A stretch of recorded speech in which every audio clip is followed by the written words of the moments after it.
Giants get first win with inspired performance, beating Broncos, 23-10. Denver, Giants defensive end Jason Pierre-Paul offered a promise to reporters Friday afternoon as the group walked away from his locker. "Sunday night, guys," Pierre-Paul said, "get ready for a game."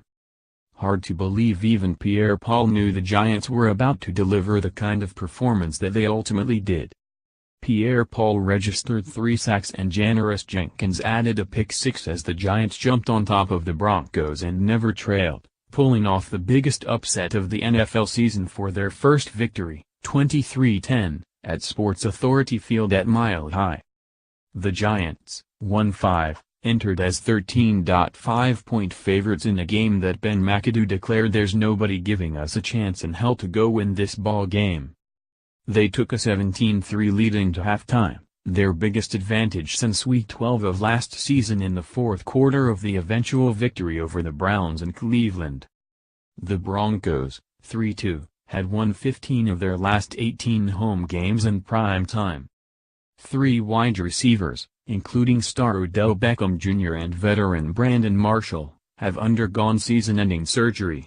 6 more players were already listed out for the game, including Olivier Vernon, defensive captain Jonathan Casillas, Weston Richburg and another starting wide receiver, Sterling Shepard, before the Giants got on the plane to come here. They also dealt with the fallout from the Dominique Rodgers-Cromartie suspension and the indication from both inside and outside the locker room that McAdoo was in danger of losing the locker room. With the pressure admittedly on, McAdoo got the Giants to play inspired ball and they delivered their best 2 quarters of the season, punctuated by an Eli Manning touchdown pass to Evan Engram and a pick six for All-Pro cornerback Jenkins, who jumped a route and intercepted a Trevor Siemian pass late in the second quarter. With Peyton Manning in attendance, Eli Manning got his first win of the year.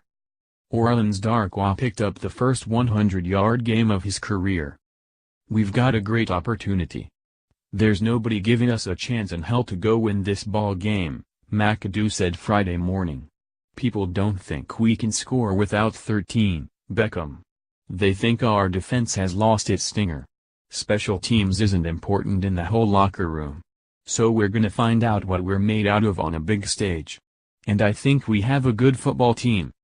One of the big stories of the night was how good the Giants' offensive line played against Broncos All-Pro and Super Bowl 50 MVP Von Miller. Justin Pugh deserves a lot of credit for keeping Miller in check. He kicked outside to right tackle yet again and held Miller off the stat sheet for most of the night. 0 sacks until early in the fourth when he beat Pugh with a bull rush, but it was a remarkable performance by Pugh and the beleaguered defensive line. The Giants also got a vintage effort from Janoris Jenkins, who forced a fumble early in the fourth quarter and returned an interception for a touchdown late in the first half. Everything is going right for the Giants to this point. Aldrick Roses drilled a 51-yard field goal with 8:08 left in the third quarter as Big Blue increases its lead over the Broncos to 23.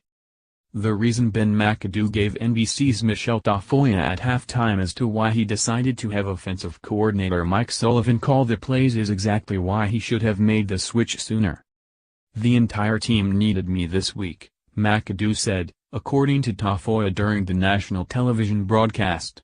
"I needed to be available to everyone." Whether Ben McAdoo was told to give up play calling or he made the decision on his own, the question is why it took so long. The Broncos lost Siemian on the Jenkins interception as he injured his left shoulder during the return.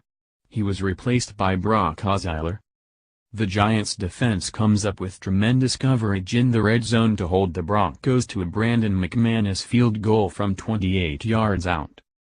Keenan Robinson, Eli Apple and B.J. Goodson all delivered, including a great pass breakup by Apple against Benny Fowler in the front left corner of the end zone.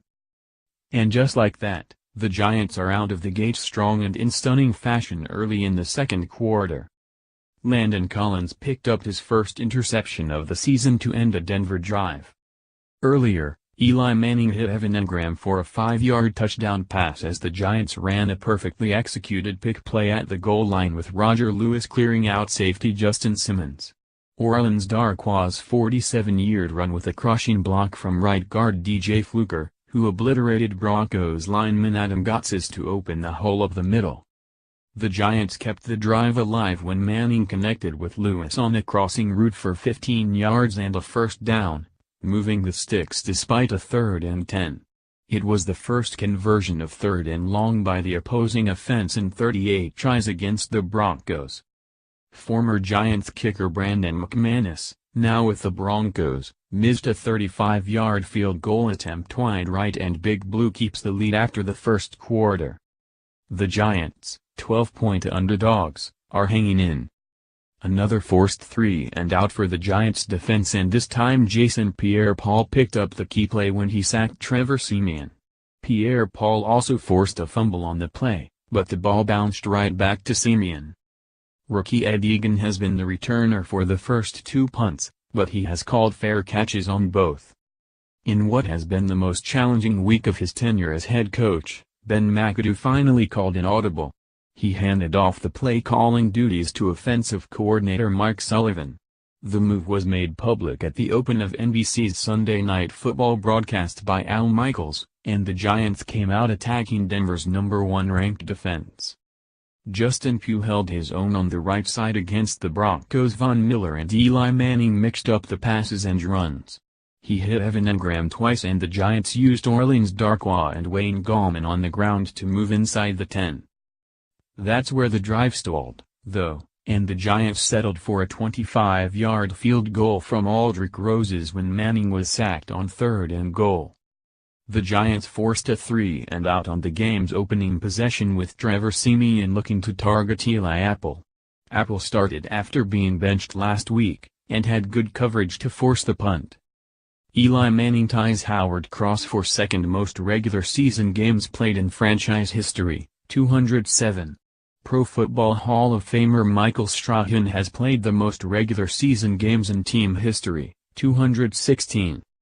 Manning told The Record and NorthJersey.com last Tuesday that he has given no thought to playing anywhere else despite the Giants' struggles. The 2-time Super Bowl MVP quarterback has a no-trade clause as part of his most recent contract extension, so despite speculation in the media and on sports talk radio this week about the possibility of Big Blue considering a trade, Manning has the final say.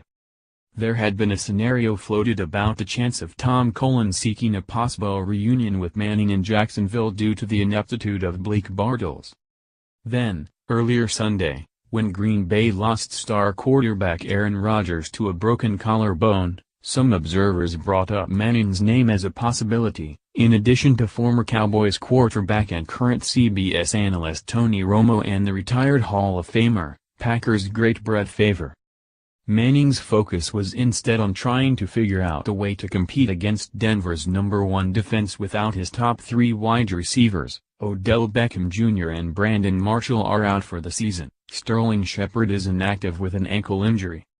Roger Lewis Jr. and Tavares King are expected to start with Travis Rudolph and Ed Egan, both of whom were on the practice squad at the start of the week, also receiving playing time. Landon Collins will make his 38th consecutive start for the Giants despite a rather extensive pre-game workout on the field to test out his ankle injury with strength and conditioning coach Aaron Wellman. Ben McAdoo and Jerry Reese also watched intently, but in the end, as the Giants expected coming into the game, Collins is active and will play. The Giants will use their 5th starting offensive line configuration in 6 games, with Justin Pugh moving back out to right tackle and Bobby Hart heading to the bench.